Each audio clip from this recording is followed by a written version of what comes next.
क्या आप सब जानते हैं कि साइकोलॉजी में डिफरेंट मेथड्स होते हैं जिसके ज़रिए हम क्लाइंट की स्टडी करते हैं। वो डिफरेंट मेथड्स हो सकते हैं, ऑब्जर्वेशन भी हो सकती है, हमारे एक्सपेरिमेंट्स भी हो सकते हैं। तो आज के हम लेक्चर में डिस्कस करेंगे मेथड्स ऑफ साइकोलॉजी। अगर आप इसी तरह साइकोलॉजी से रिलेटेड, क्लिनिकल साइकोलॉजी से रिलेटेड डिफरेंट लेक्चर्स लेना चाहते हैं तो मैंने बायो में अपना यूट्यूब का लिंक शेयर कर दिया है। आप काइंडली वहाँ जाके वो सब्सक्राइब कर लें एंड बेल आइकन प्रेस कर लें। फिर जैसे ही मैं कोई लेक्चर अपलोड करूँगी तो आपको वो फ़ौरन मिल जाएगा। ठीक है। So let's discuss the methods of psychology. आज से हम क्लिनिकल साइकोलॉजी की सीरीज स्टार्ट कर रहे हैं। ठीक है। अच्छा, इसका कंटेंट है हमारे पास, सबसे पहले इंट्रोडक्शन है हमारे पास। ठीक है। देन ऑब्जर्वेशन मेथड है, experimental, case study, survey, interview and testing method. So total हमारे पास 9 मेथड्स हैं। ओके। सो आज हम डिस्कस करते हैं first method. First there is the introduction that psychology uses systematic methods to study human behavior and mental processes. Each method provides a different way to collect and understand psychological data. देखिए, psychology में एक human behaviour को study करने के लिए, उसके mental processes को study करने के लिए हम डिफरेंट मेथड्स यूज़ करते हैं। और यही मेथड्स आज मैं आपको वन बाय वन डिस्कस करती हूँ आपके साथ। ठीक है। देखिए, एक सबसे पहले तो ये बात याद रखें कि हर ह्यूमन का बिहेवियर डिफरेंट होता है। हर ह्यूमन का बिहेवियर उस सिचुएशन के हिसाब से डिफरेंट होता है। लाइक एंगर, अगर हम एंगर को डिफाइन करना चाहें तो हर पर्सन की डिफाइन डिफरेंट होगी एंगर की। ठीक है। अगर हम कहते हैं कि किसी ने किसी के फेस पे स्लैप किया, ठीक है, अब उसका जो शायद उसके लिए वो चीज़ एंगर हो, लेकिन एक पर्सन जिसके लिए ये एंगर ना, वो उसकी वजह से एंग्री ना हो, उसके लिए ये सिचुएशन एक नॉर्मल सिचुएशन हो कि ठीक है, एक थप्पड़ ही लगा ना, कुछ नहीं हो गया। ठीक है। तो इसी तरह हर ह्यूमन का बिहेवियर डिफरेंट होता है, हर ह्यूमन के मेंटल प्रोसेसेस डिफरेंट होते हैं। तो हम साइकोलॉजी में डिफरेंट मेथड्स यूज़ करते हैं ताकि हम उस ह्यूमन का बिहेवियर और उसके मेंटल प्रोसेसेस को डिस्कस कर सकें और स्टडी कर सकें कि वो ये बिहेवियर क्यों शो कर रहा है। ठीक है। और हर मेथड के डिफरेंट वेज होते हैं। ठीक है। उसमें हम लोग डिफरेंट स्टडीज़ करते हैं। ठीक है। और अंडरस्टैंड करते हैं साइकोलॉजिकल डाटा को। ये मैंने आपको पहले बता दिए कि मेन मेथड्स हमारे पास 6 मेथड्स हैं। एंड सबसे पहले हमारे पास ऑब्जर्वेशन मेथड है, जो कि सबसे इम्पोर्टेंट मेथड है। ये एक मैंने पिक्चर भी लगाई है जिसमें आप देख सकते हैं कि वो एक तरह से ऑब्जर्व कर रहे हैं। ऑब्जर्वेशन का आप सबको आइडिया होगा कि जब हम किसी को ऑब्जर्व करते हैं, साइकोलॉजी के जो स्टूडेंट्स हैं वो आगे जाके इसमें बहुत ज़्यादा लैब की जो इनकी क्लासेस होंगी उसमें भी ये लोग रिसर्च करेंगे। ठीक है। उसमें ये लोग, इन्हें टास्क भी मिलेंगे ऑब्जर्वेशन से रिलेटेड। ओके, सो हम इसके डिफाइन पहले देख लेते हैं कि वॉचिंग बिहेवियर इन नेचुरल और कंट्रोल्ड इन्वायरमेंट्स। इसमें ये होता है कि हम जो साइकोलॉजिस्ट होते हैं वो ऑब्जर्व करते हैं अपने क्लाइंट के बिहेवियर को। ठीक है। अब ये घर में भी हो सकता है, ये स्कूल्स में भी हो सकता है, ये डिफरेंट इंस्टीट्यूशंस में भी हो सकता है। ये मैंने आपके साथ प्रीवियस लेक्चर में डिस्कस किया था कि क्लिनिकल साइकोलॉजिस्ट किस सेटिंग्स में वर्क कर सकते हैं। ठीक है। तो अगर आपको नहीं आइडिया क्लिनिकल साइकोलॉजिस्ट कहाँ पे की सेटिंग्स क्या है, वो कहाँ पे वर्क कर सकते हैं, तो आप मेरा प्रीवियस लेक्चर ले सकते हैं। ठीक है। ओके, सो इसमें ये होता है कि आप एक दूसरे का बिहेवियर जो है ऑब्जर्व करते हैं। एग्जाम्पल इन्होंने ली है, watching how children behave in A park. Like, अब जी क्लिनिकल साइकोलॉजिस्ट को एक टास्क मिला है या फिर एक उनकी स्टडी जो है वो इसके रिलेटेड है कि आपने चिल्ड्रन की मेंटल हेल्थ रिलेटेड उसकी स्टडी है। ठीक है। तो वो एक पार्क में जो चिल्ड्रन है ना, आपने वहाँ की मेंटल हेल्थ ठीक करनी है बच्चों की। ठीक है। अब उसको ये टास्क मिला है या फिर उसने ये खुद करना है, उसने ये सोचा है साइकोलॉजिस्ट ने। अब वो क्या करेगा, वो एक पार्क में एक वहाँ पे जितने भी बच्चे हैं वहाँ पे वो सबका बिहेवियर ऑब्जर्व करेगा, उनके फेस एक्सप्रेशंस, उनके verbal and non verbal cues से, उनके फिजिटिंग क्या वो कर रहे हैं, उनके हैंड एक्सप्रेशन से, उनके फेस एक्सप्रेशन से। ठीक है। हर चीज़ से वो ऑब्जर्व करेंगे कि वो बच्चा क्या बिहेवियर शो कर रहा है। ठीक है। ये सारा कुछ हो जाता है हमारे पास ऑब्जर्वेशन मेथड में। और ये नेचुरल बिहेवियर होता है हर पर्सन का, हर चिल्ड्रन का, हर एडल्ट का। ठीक है। अब वहाँ पे जब वो क्लिनिकल साइकोलॉजिस्ट बिहेवियर ऑब्जर्व करेगा तो वो नोट करेगा कि हर बच्चे का बिहेवियर डिफरेंट है। ठीक है। लाइक अगर वहाँ पे किसी कोई स्टॉल लगा हुआ है, कोई टॉफीज़ का स्टॉल है, ठीक है, या कोई स्नैक्स का स्टॉल है, तो वहाँ पे जो बच्चे जाएंगे वो वहाँ पे डिफरेंट बिहेवियर शो कर रहे होंगे। कुछ वो टॉफ़ीज़ कुछ को अच्छी लग रही होंगी, कुछ को नहीं अच्छी लगती होंगी, उनको उनके वो टेस्ट की नहीं होंगी, ठीक है। तो वो साइकोलॉजिस्ट हर बच्चे का बिहेवियर नोट करेगा। इसको हम क्या कहते हैं, ऑब्जर्वेशन मेथड कहते हैं, ठीक है। और इसमें हम ये भी कह सकते हैं कि हम स्कूल्स में जो होते हैं साइकोलॉजिस्ट, या फिर यूनिवर्सिटीज़ में जो डिपार्टमेंट्स का मैंने आपको बताया था, वहाँ पे डिफरेंट साइकोलॉजिस्ट होते हैं, वो ऑब्जर्व करते हैं बिहेवियर को अपने स्टूडेंट्स के, ठीक है। तो ये सारा कुछ हम लोग ऑब्जर्वेशन मेथड में करते हैं, ठीक है। अच्छा, इसमें ये होता है can not explain why behaviour occurs, ठीक है। अब साइकोलॉजिस्ट फ़ौरन ये नहीं बता सकते आपको कि अगर जी ये बच्चे ने ये बिहेवियर शो किया है तो फ़ौरन नहीं वो ये आपको बता सकते कि इसने ये क्यों किया, ठीक है। वो एक फुल स्टडी करते हैं उससे रिलेटेड, देन उसके पास वो सारा मेथड आता है, ठीक है। देन हमारे पास है एक्सपेरिमेंटल मेथड। एक्सपेरिमेंटल मेथड के वर्ड से ही हमें पता चल रहा है कि ये एक्सपेरिमेंट से रिलेट करता है कुछ, ठीक है। इसकी डिफाइन ये है कि it involves conducting experiments under controlled conditions to study cause and effect. यानी कि ये एक्सपेरिमेंट्स कंडक्ट करते हैं साइकोलॉजिस्ट, ठीक है, जिससे वो स्टडी कर सकते हैं कि कॉज क्या है, यानी कि इस सिचुएशन की, इस बिहेवियर की वजह क्या है, ठीक है, एंड उसका अफेक्ट क्या जा रहा है। यानी अगर किसी बच्चे ने दूसरे के मुंह पे एक थप्पड़ लगा दिया, ठीक है, तो वो क्या वजह थी जिसकी वजह से उसने थप्पड़ लगाया, ठीक है, एंड उसके बाद उसका अफेक्ट क्या आ रहा है कि वो दूसरा बच्चा वो क्या बिहेवियर शो कर रहा है, या फिर पहले वाले बच्चे ने क्या बिहेवियर शो किया। ये सारा कुछ एक एक्सपेरिमेंटल मेथड होता है, ठीक है।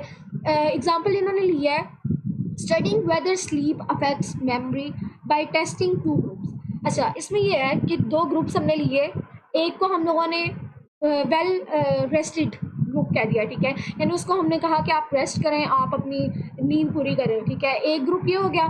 दूसरे ग्रुप को हम लोगों ने नींद से महरूम कर दिया, ठीक है, स्लीप डिप्राइव्ड, उन्हें नींद नहीं हमने लेने दी, उन्हें सोने नहीं दिया, ठीक है।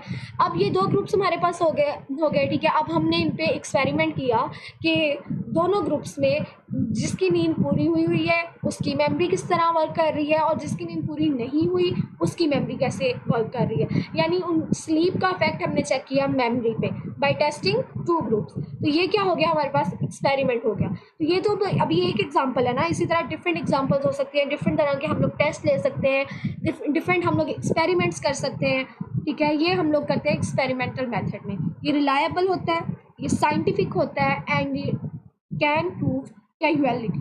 अच्छा, साइंटिस्ट भी बहुत यूज़ करते हैं एक्सपेरिमेंट्स, साइंस में बहुत ज़्यादा एक्सपेरिमेंट्स होते हैं, वो इसलिए होते हैं ताकि आपको इसकी रिलायबिलिटी का आइडिया हो जाए, ठीक है। सो नेक्स्ट है हमारे पास case study method. This is a very very important method. तो आई थिंक ये सबसे ज़्यादा इम्पोर्टेंट मेथड है जो कि है केस स्टडी मेथड। इसमें क्या होता है, इसकी डिफाइन ये है an in depth study of a single person और case over a long period.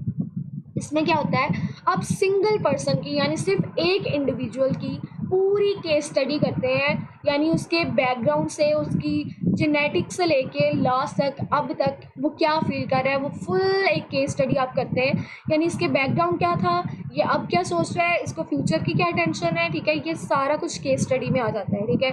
ये मेथड आप यूज़ करते हैं साइकोलॉजिकल मेथड्स में, ठीक। ओके, हम इसकी एग्जांपल ले लेते हैं कि studying a rare psychological disorder like dissociative identity disorder, जिसे हम DID भी कहते हैं, इन वन इंडिविजुअल। ओके, अच्छा, आप सब ने आई थिंक बहरूपिया ड्रामा आजकल बहुत ज़्यादा इन था ग्रीन एंटरटेनमेंट पे, उसमें वो पर्सन को होता है DID, डिसोसिएटिव आइडेंटिटी डिसऑर्डर। उसमें आपने देखा होगा कि वो पर्सन की डिफरेंट पर्सनैलिटीज़ होती हैं, ठीक है। तो आप उस पर्सन को ट्रीट करने के लिए आप पूरे ग्रुप को ट्रीट तो नहीं करेंगे ना, आप सिर्फ उस इंडिविजुअल की केस स्टडी करेंगे कि उसके साथ ये क्यों हो रहा था, ठीक है।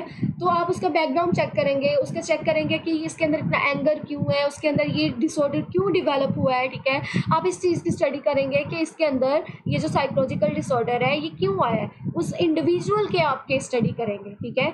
ये एग्जांपल है इसकी। फॉर एग्जांपल आगे उन्होंने कहा हुआ है कि gives deep insight into rare और कॉम्प्लेक्स केसेस। लाइक जब आप किसी की केस स्टडी कर लेते हैं ना, तो आपको उसके बारे में कंप्लीट आइडिया हो जाता है कि ओके, इसका ये पास्ट था, इस पास्ट की वजह से इसको ये डिसऑर्डर हो रहा है, ये प्रेजेंट में ये कर रहा है और ये फ्यूचर में ये करना चाहता है, ठीक है।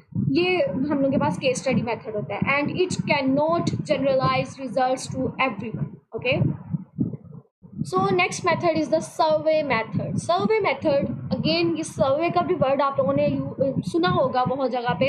हम डिफरेंट सर्वेज किए जाते हैं। वो सर्वेज करना कुछ ऐसे नहीं होता, कुछ लोग उसे ऐसे ही टेम्परेरी लेते हैं और वो ऐसे ही टिक लगा देते हैं हर चीज़ पे।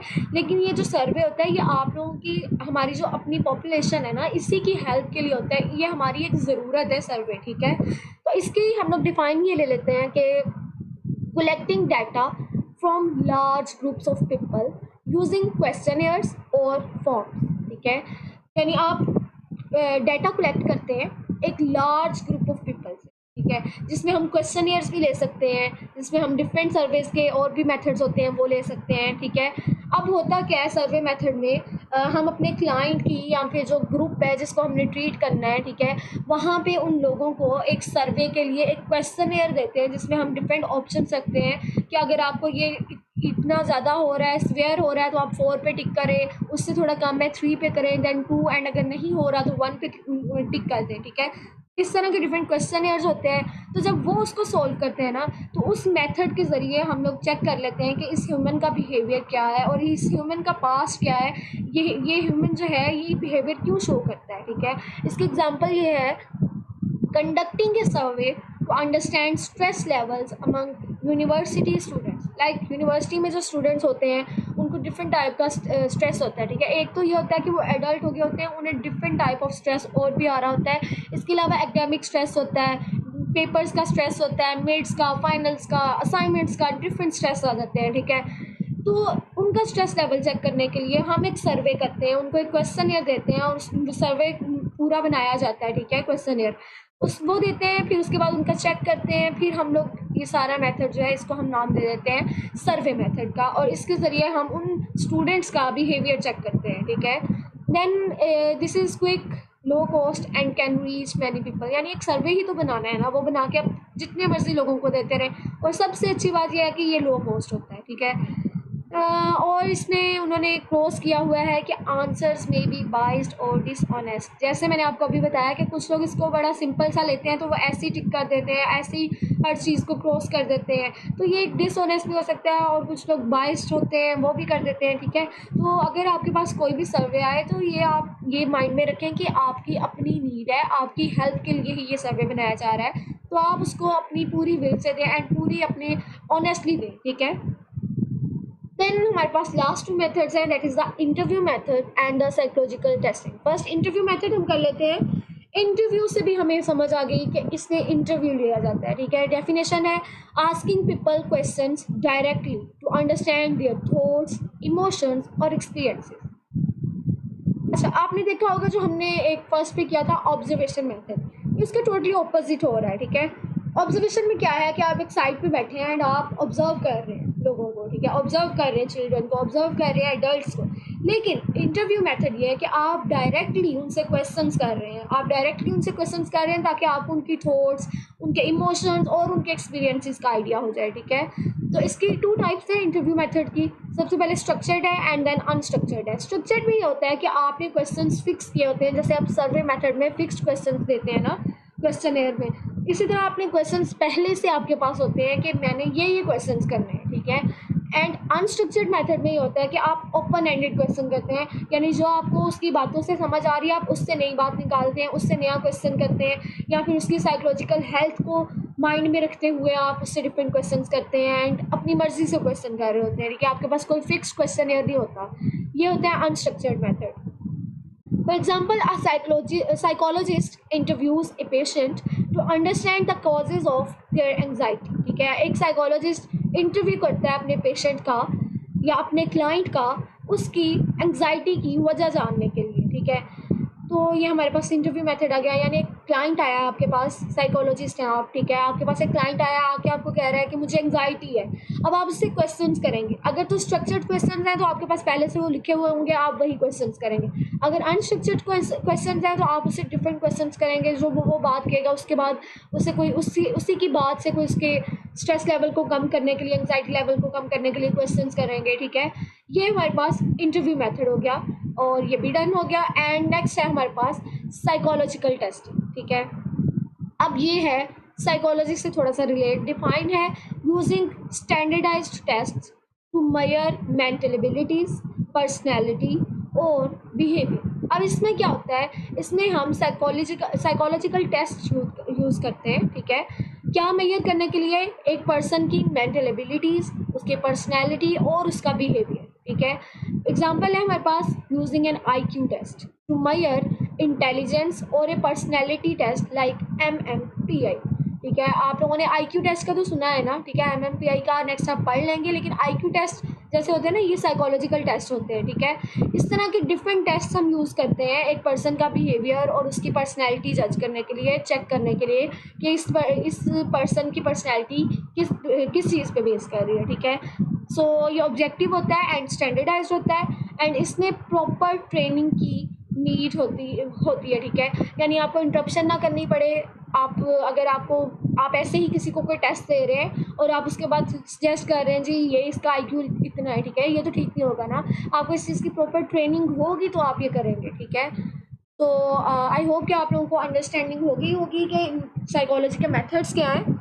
अगेन मैं आपसे कोई बात कहूँगी, अगर आप मेरे से नोट्स भी लेना चाहते हैं तो आप मुझे कमेंट सेक्शन में बता सकते हैं, एंड अगर कोई क्वेश्चन है तो कमेंट सेक्शन में पूछ लें। And thank you so much, have a nice day, अल्लाह हाफिज़।